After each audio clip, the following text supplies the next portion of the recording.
Hi everyone, welcome back to the channel. Today I want to talk about a pen that I got on eBay, and it's a Sheaffer. And it's a Sheaffer that's been causing me a little confusion for a while because I always thought it was an Imperial 3, but then before I was shooting this video I was doing some research on it, and I saw that the Imperial 3s had monotone or one tone or one color steel nibs, and I have a two-tone nib.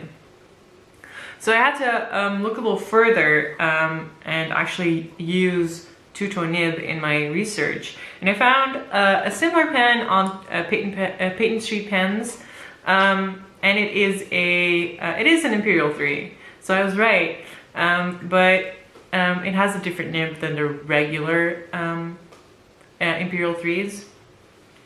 I got this pen for cheap on eBay. It's a burgundy version. Burgundy does not show well up in camera, but I'll change the shots in a little bit and show it to you properly. I got it on eBay. It said it was fully restored. It was not. It did not fill with ink properly. So I sent it to the States to my now fiance to have it repaired. It was repaired by Danny Fudge, and now it's working great. And I'm excited to show you. This is an interesting filling pen, so it has an interesting filling mechanism, and I'm going to show you that on camera, as well as give you a writing sample, a close-up on the nib, because I love these Sheaffer nibs, and give you a writing sample. Okay, let's switch the shot. Okay, here we are with a closer shot of this Sheaffer in burgundy. The way burgundy shows up on camera is really disappointing, but just believe me when I say it is the burgundy pen. There we have Sheaffers on the clip. Clip is very usable. It's a little loose, but it's a vintage pen, so I would not complain about that.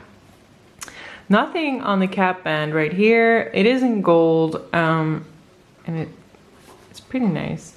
There is the touchdown filler knob right here. I don't know if you can see where it comes into the barrel, but it's hard to see.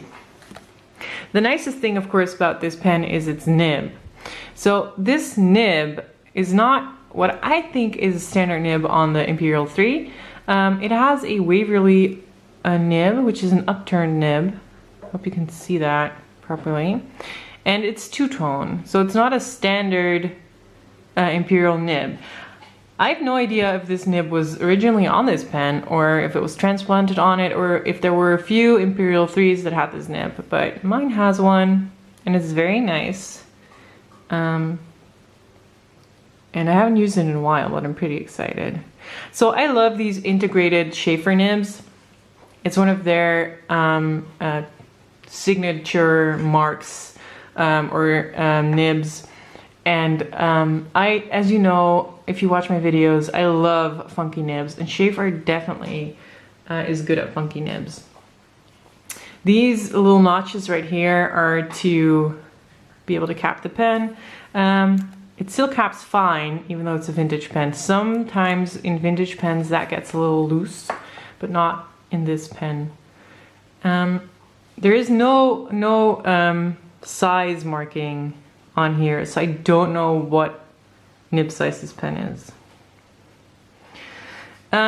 Filling this, you unscrew the back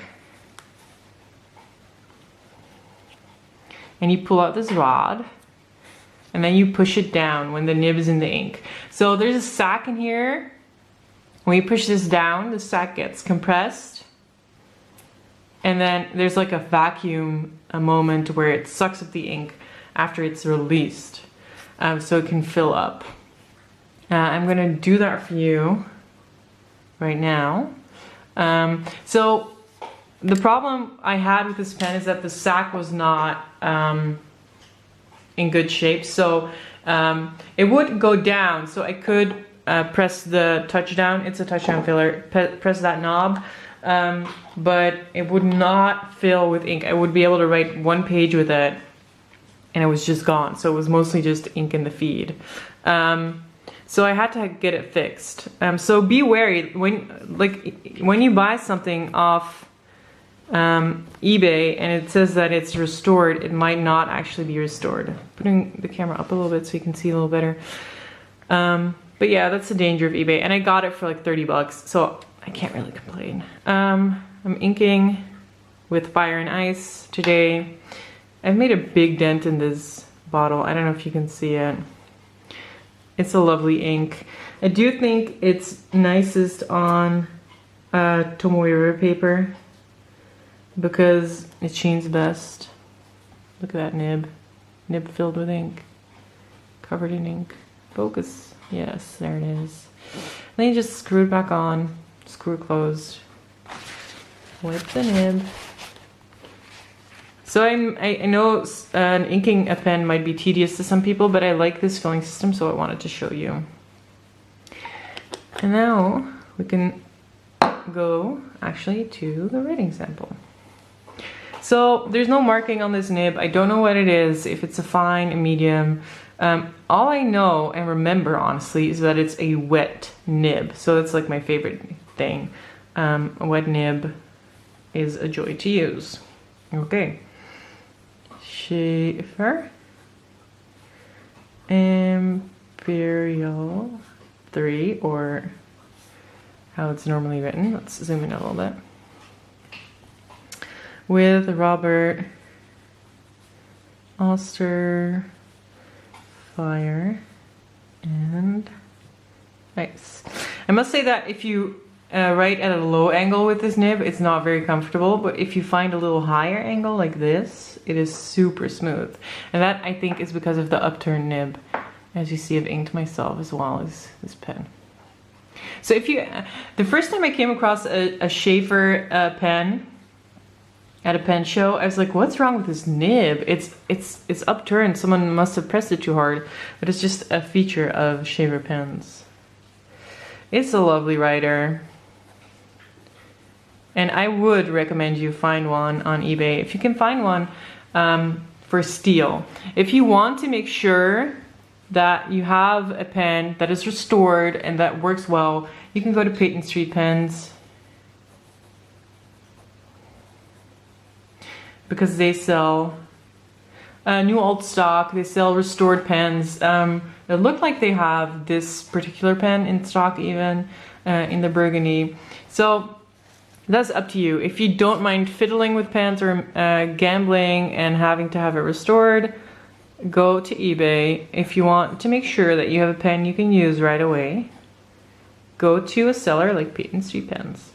All right. Thank you guys for watching. And I hope you enjoyed a look at this vintage pen. As I said, I don't know everything about it, but if you have any questions about it, I'll try to find the answers. Thank you guys for watching. I'll see you next time. Bye bye.